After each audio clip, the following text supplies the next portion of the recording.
चलिए तो आज की क्लास स्टार्ट करते हैं। और आज की क्लास में होने वाला है सदिशों का योग, एडिशन ऑफ वेक्टर। यानी यहाँ हम सीखेंगे सदिशों को जोड़ना, किस प्रकार से सदिश को जोड़ा जाता है। दो सदिश या दो से अधिक सदिश हैं हमारे पास, और उन्हें यदि किसी जगह में जो जोड़ने की जरूरत पड़ जाए तो उन्हें हम कैसे जोड़ते हैं।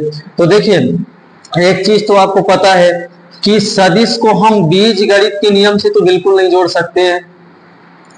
सदिश को हम बीजगणित के नियम से तो बिल्कुल नहीं जोड़ सकते हैं। बीजगणित के नियम से केवल किसको हम जोड़ सकते हैं? अदिश को, स्केलर क्वांटिटीज, अदिश राशियों को ही केवल हम जोड़ सकते हैं बीजगणित की सहायता से। सदिशों को इसकी सहायता से हम नहीं जोड़ सकते हैं। तो देखिए, आज सदिशों को हम किन नियमों की सहायता से जोड़ते हैं, कैसे जोड़ा जाता है, उसकी चर्चा कर ले। तो फिलहाल देखिए, इस टॉपिक में आगे बढ़ने से पहले आपको एक चीज हम यहाँ बता देते हैं जानकारी के लिए, और उस बात की हमें जरूरत नहीं पड़ेगी, उसको हम लागू भी करेंगे हर एक जगह। देखिए क्या होता है कि हम किसी सदिश को, किसी वेक्टर को हम अपनी इच्छा अनुसार विस्थापित कर सकते हैं। किसी सदिश को विस्थापित किया जा सकता है, बशर्ते एक चीज होनी चाहिए। एक सदिश को उठाकर हम दूसरे स्थान पर ले जा सकते हैं, लेकिन उसमें एक चीज होनी चाहिए कि उसका ना तो परिमाण बदले और ना ही उसकी दिशा बदले। कहने का अर्थ हो रहा है कि यदि आपको किसी जगह जरूरत हो रही है एक सदिश को यहां से उठाकर एक बिंदु से दूसरे बिंदु तक ले जाने में, तो आप उसको ले जा सकते हैं, बशर्ते उसमें शर्त ये होती है कि उसके परिमाण में और दिशा में कोई परिवर्तन नहीं होना चाहिए, उसका परिमाण या दिशा नहीं बदलनी चाहिए। तो इस बात को आप याद रखें, अभी आगे चल के इनकी जरूरत होने वाली है। तो देखिए, सदिश का सबसे बड़ा गुण होता है उसकी क्या? दिशा, यानी डायरेक्शन। सदिश का सबसे बड़ा गुण होता है उसका डायरेक्शन। यदि उसके डायरेक्शन में परिवर्तन किया जाता है तो उसके जोड़ में भी, उसके योग में भी परिवर्तन हो जाता है। यानी मुख्य रूप से इसका जो प्रमुख गुण होता है वो उसका डायरेक्शन ही होता है। चले हम देखते हैं कुछ इसके उदाहरण के साथ, और कौन कौन सी कंडीशन में सदिश है उनको कैसे हम जोड़ेंगे उनके बारे में हम चर्चा कर लेते हैं। अब देखिए, एक कंडीशन इसमें यह हो सकती है कि जब दो सदिश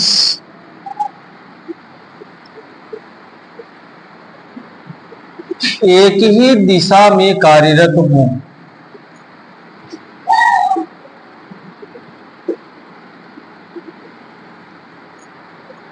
जब दो सदिश एक ही दिशा में कार्यरत हो उन्हें हम कैसे जोड़ते हैं, उस बात को देखते हैं। तो एक उदाहरण के साथ इसको हम देख लेते हैं। देखिए, मान लीजिए कि ये वेक्टर ए है, ये कोई एक सदिश है, और अपने पास एक सदिश ये हो गया वेक्टर बी। वेक्टर ए और वेक्टर बी अपने पास दो सदिश हैं। अब देखिए, इस कंडीशन को लागू कर रहे हैं ये दोनों वेक्टर। ये क्या कह रहा है कि जब दो सदिश एक ही दिशा में कार्यरत हैं, दोनों का डायरेक्शन सेम हो, दोनों का डायरेक्शन सेम है, तब इन्हें हम कैसे जोड़ते हैं। इन्हें जो वेक्टर ए के साथ वेक्टर बी को हमें जोड़ना है, तो हम क्या करें, इस वेक्टर ए को यहाँ कुछ अलग से ऐसे बना लेते हैं। ये मान लीजिए हम बना लिए वेक्टर ए को, बस यही आपको समझ लेना कैसे जोड़ना है। अब वेक्टर बी को आप उठा के ले जाए कहां? ए के पास में। अब चूंकि आप इसको उठाकर ले जा सकते हैं, इसकी बात हमने स्टार्टिंग में ही बता दी है कि बस ले जाते समय इतना ध्यान रखिए कि इसका मैग्नीट्यूड यानी परिमाण और डायरेक्शन यानी दिशा, दोनों में कोई परिवर्तन बस ना हो। तो आप इसको उठाकर रखें ए के पास में, लेकिन रखेंगे कैसे? तो आप रखेंगे हेड और टेल मेथड पे। हेड टेल मेथड का मतलब हो रहा है कि इस वेक्टर बी का जो टेल है वो वेक्टर ए के हेड के पास आना चाहिए। यानी जब इसको उठा के हम रखेंगे तो कुछ इस तरीके से रखते हैं कि ये आ जाता है यहां पे, इस तरीके से। ये हो गया वेक्टर बी। देखिए बात, ये वेक्टर ए था और बी को उठाकर हमने रख दिया ए के आगे, और रखे कैसे है कि इसका टेल एक ए के हेड के पास आ जाए। तो अब आप गौर से देखें तो हमें एक वेक्टर प्राप्त हुआ कहां? यहां से लेकर और यहां तक ये एक अपना वेक्टर प्राप्त हुआ। ये वेक्टर क्या होगा? वेक्टर ए प्लस बी होगा। ए प्लस बी का ये जो पूरा वेक्टर आप यहां से यहां तक देख रहे हैं, ये तीर, यही वेक्टर होगा ए बी का योग होगा। अब देखिए, हम सदिशों के जोड़ को बोलते क्या हैं? उन्हें बोला जाता है परिणामी। इस बात को ध्यान रखें आप। रिजल्टेंट,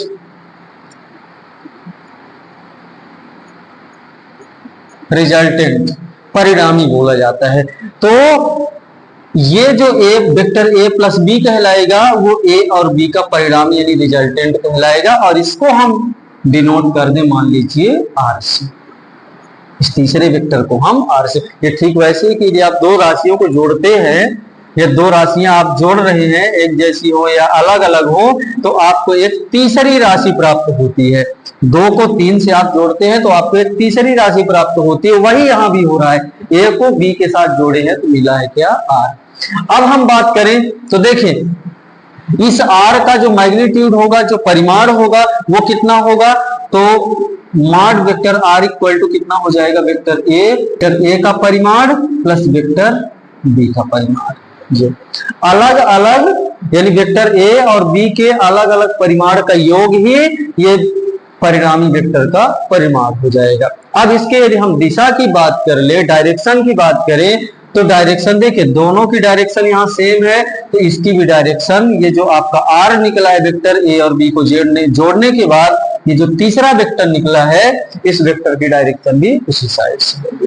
तो ये तो कंडीशन हो गए, फर्स्ट कंडीशन की हम बात कर लिए जब दो सदिश एक ही दिशा में कार्यरत होते हैं। अब इसको थोड़ा सा आप देख लीजिए कैसे। तो यहां पर हम इसे दिखा देते हैं कि मान लीजिए आप एक वस्तु पर दो व्यक्ति फोर्स अप्लाई कर रहे हैं, दो व्यक्ति एक वस्तु के ऊपर धक्का लगा रहे हैं। अब आपको पता है धक्का का मतलब क्या होता है? धक्का लगा रहे हैं मतलब उसके ऊपर वो फोर्स अप्लाई कर रहे हैं, बल लगा रहे हैं।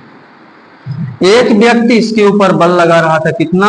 5 न्यूटन का मान लिया जाए, और दूसरा व्यक्ति इसके ऊपर बल लगा रहा है 4 न्यूटन का। 5 न्यूटन का बल और 4 न्यूटन का बल लगा रहे हैं, तो इस बॉडी पर, इस वस्तु पर कुल कितना बल लगेगा? तो देखिए दोनों वेक्टर आपकी एक ही दिशा में है, तो आपको क्या करना है? दोनों वेक्टर को ऐड कर देना है, यानी इसके ऊपर कुल लगने वाला बल कितना होगा? 9 न्यूटन का। ये बॉडी अपने ऊपर 9 न्यूटन का बल महसूस करेगी। अब हाँ, रही बात इसके डायरेक्शन की, तो कौन सी दिशा में लग रहा है? तो देखिए आप दोनों डायरेक्शन, आपके दोनों वेक्टर्स, ये दोनों बल उसी साइड में लग रहे हैं, यानी इसमें लगने वाला बल भी इसी साइड का होगा। तो ये हो गई समान सदिश की बात, यानी जब उनकी दिशाएं एक ही हो। अब यदि हम इसके थोड़ा सा अपोजिट चले, अपोजिट का मतलब है कि दूसरी कंडीशन को हम देखें, तो सेकंड कंडीशन इसमें कहती है कि जब दो सदिश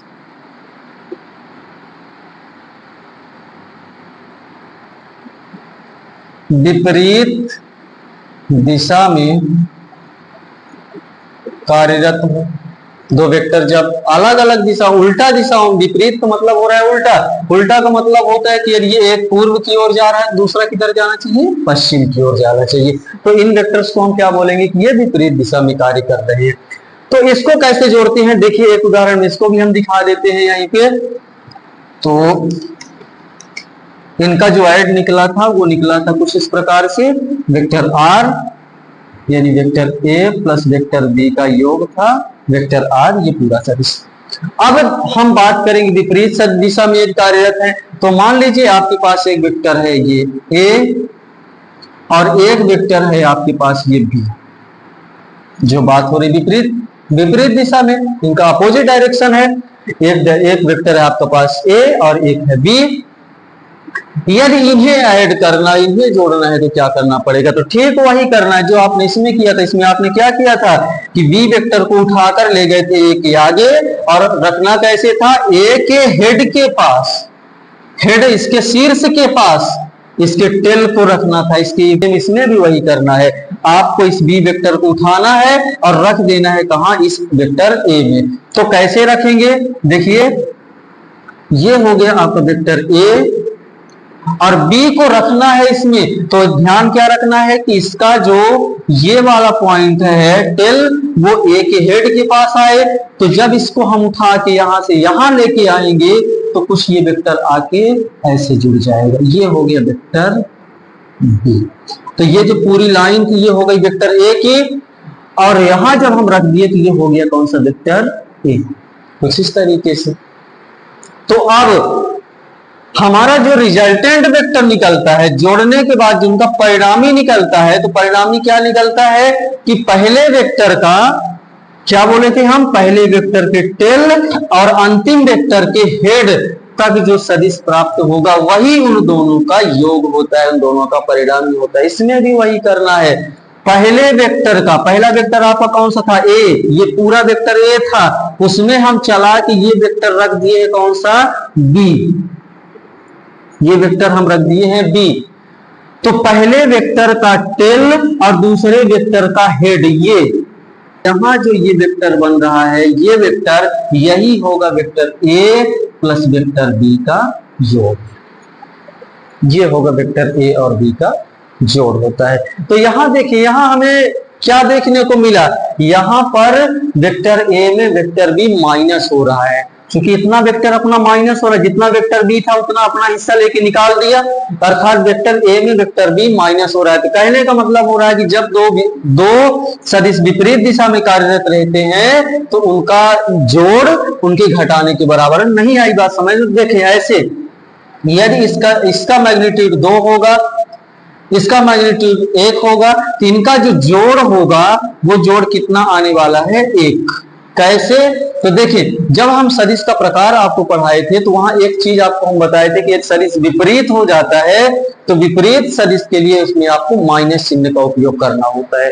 तो जब इसमें हम जोड़ेंगे तो देखिए कैसे होगा, 2 प्लस इसकी दिशा इसके अपोजिट है, अपोजिट दिशा दिखाने के लिए सदिश में हमको माइनस लगाना पड़ता है, ये हो गया 1 और इसमें हम लगाएंगे क्यों, माइनस, माइनस का कारण इसकी दिशा अपोजिट है।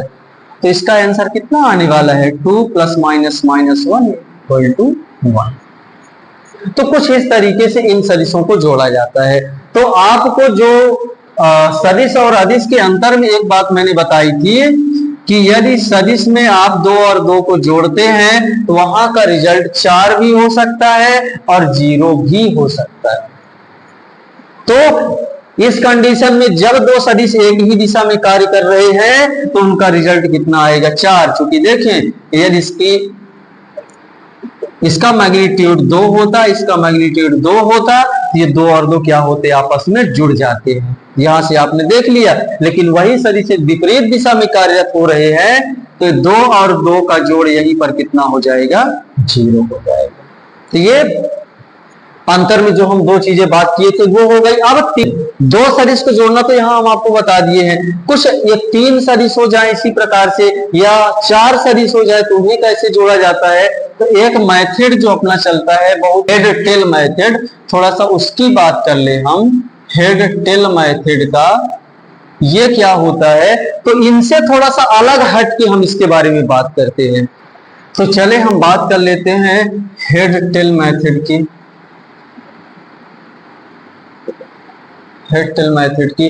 तो ये कैसे होता है, तो देखिए हेड और टेल तो जानते हैं सर, इसमें क्या होता है, यदि ये कोई वेक्टर होगा तो ये वाला सिरा इसका हेड होता है और ये वाला सिरा होता है टेल, और हिंदी में इसको बोला जाता है प्रारंभिक बिंदु और इसको बोला जाता है अंतिम बिंदु। तो यहां हम बात करें, यदि मान लीजिए आपके पास कोई वेक्टर है, ये यहां एक वेक्टर है, ऐसे कुछ दिया गया है, एक वेक्टर Q। इन्हें जोड़ने के लिए करना क्या होगा, आपको फर्स्ट वेक्टर के टेल को लास्ट वेक्टर के हेड के साथ मिला देना है। यानी यहां से आप एक वेक्टर बनाएंगे जो Q के हेड को छोड़ेगा। तो ये वाला जो आपका वेक्टर प्राप्त हुआ है यही वेक्टर होगा क्या, vector P plus vector Q। यदि आपके पास कोई 3 वेक्टर ऐसे हो जाए, मान लीजिए एक वेक्टर ये है आपके पास, इसका नाम P है, एक वेक्टर आपके पास ये हो जाता है Q, और एक वेक्टर कुछ ऐसे हो जाता है R, और इन्हें आपको जोड़ना है, ऐड करना है। तो आप क्या करेंगे, तो फिर वही फार्मूला आप लगाइए, अपने फर्स्ट वाले वेक्टर का टेल पकड़िए और लास्ट वाले वेक्टर के हेड से जोड़ दीजिए। यहां से आप सीधे जोड़ दीजिए इसको, ये तो ये जो वेक्टर प्राप्त हुआ है यही वेक्टर P, Q और R का योग होगा। यानी इस वेक्टर, ये वेक्टर क्या होगा, vector P plus Q plus vector R, ये होगा इन तीनों वेक्टर्स का जोड़। और यही चीज, यही नियम हेड इन सदिशों में लगाना चाहते हैं तो इनमें भी वो लागू हो जाएगा। वही तो हम बात किए थे कि आप इस सदिश को, ये वेक्टर ए है, ये वेक्टर बी है, इसको आप उठा करके यहाँ रख दें, यहाँ जब आप शिफ्ट करते हैं तो ये कुछ ऐसा हो जाता है। फिर मैंने क्या कहा था, आप फर्स्ट वेक्टर के पकड़िए टेल को और लास्ट वेक्टर के हेड को, तो यहां से यहां तक जो ये आपको सदिश प्राप्त हुआ है, यही सदिश होगा क्या, vector A plus vector B का जोड़। वो होता है वेक्टर ए और बी का जोड़। और यदि विपरीत दिशा में यही कार्यरत है, इधर जा रहा है, बी इधर आ रहा है, तब भी आपको वही करना है। आप इसको कैसे शिफ्ट करेंगे कि इस दूसरे वेक्टर का जो टेल है वो पहले वेक्टर के हेड के पास जाना चाहिए। ये बात जरूर आपको ध्यान रखना है कि किसी वेक्टर को जोड़ते समय आप ऐसा करके ना जोड़े, दोनों के हेड हेड को नहीं जोड़ा जाएगा। हेड के बाद टेल आता है, टेल के बाद हेड आएगा। यहाँ पर आप देख लीजिए, फर्स्ट वेक्टर का जहां हेड है, सेकंड का वहां टेल है, फिर सेकंड का जहां हेड है तो वहां थर्ड वाले का टेल है। यानी हेड के बाद टेल जोड़िए, टेल के बाद हेड जोड़िए। तो यहां पर आपको क्या करना है, ये वेक्टर ए है, ये वेक्टर बी होता है, तो आप इसके टेल को ए के हेड से जोड़िए, इसके ऊपर आ जाएगा, कुछ इस तरीके से रख गया, ये हो गया वेक्टर बी। तो यहां जो खाली बचा हुआ है, ये स्थान जो बचा है, यही होगा vector A plus vector B का जोड़। क्यों होगा उसकी बात हम कर ले थोड़ा सा, वो होगा क्यों ऐसा, क्योंकि मैंने आपको कहा है कि फर्स्ट वाले का टेल और लास्ट वाले का हेड जो बनेगा वही होगा दोनों का जोड़। तो ये वाला क्या था, वेक्टर ए का ये टेल था, और ये वाला जो बिंदु है ये है वेक्टर बी का हेड। तो यहां से यहां तक जो ये वेक्टर प्राप्त हुआ है, यही वेक्टर ए और वेक्टर बी का जोड़ होगा। तो ये है हेड और टेल मेथड। वेक्टर पी और क्यू को जोड़ने के बाद अपने को प्राप्त हुआ था ये, इसको मान लीजिए हम मान लेते हैं यस, यानी ये जो रिजल्टेंट वेक्टर है इसको मान लेते हैं यस, ठीक है। तो ये वेक्टर यस का प्रभाव इन दोनों के अलग अलग प्रभाव के बराबर होगा। आत कहने का मतलब कि ये दोनों जितना अलग अलग प्रभाव लगाएंगे उतना ये इकट्ठा ही इफेक्ट डालेगा, उतना ये इकट्ठा ही प्रभाव डालेगा उसके ऊपर। तो ये बात हो गई हेड और टेल मेथड की। लेकिन देखिए इस मेथड का हर जगह यूज नहीं होता है।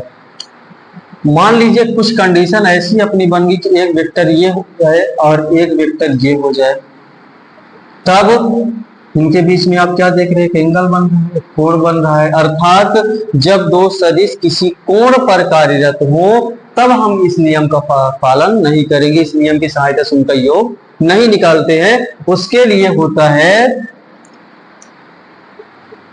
सदिशों के योग का चतुर्भुज नियम। सदिशों के योग का चतुर्भुज नियम। इस कंडीशन में हमें जब वेक्टर्स को जोड़ना होगा, ऐड करना होगा, तो हमें इस नियम का पालन करना होगा, चतुर्भुज नियम का। और ये एक ऐसा टॉपिक होगा कि जितने भी आप यहाँ वेक्टर्स के तरीके देखे हैं जोड़ने के लिए, वो सभी वेक्टर के तरीके इसमें आपको मिल जाएंगे इस टॉपिक में। तो अभी आप इन चीजों को देखें और सीख लें। अब अगली क्लास में हम आपको चतुर्भुज नियम के बारे में बताएंगे, इसके बारे में हम आपसे चर्चा करेंगे कि ये नियम क्या होता है, इसका फॉलोअप यानी इसे हम कहाँ लागू करते हैं। तो चलिए आज की क्लास को हम समाप्त करते हैं।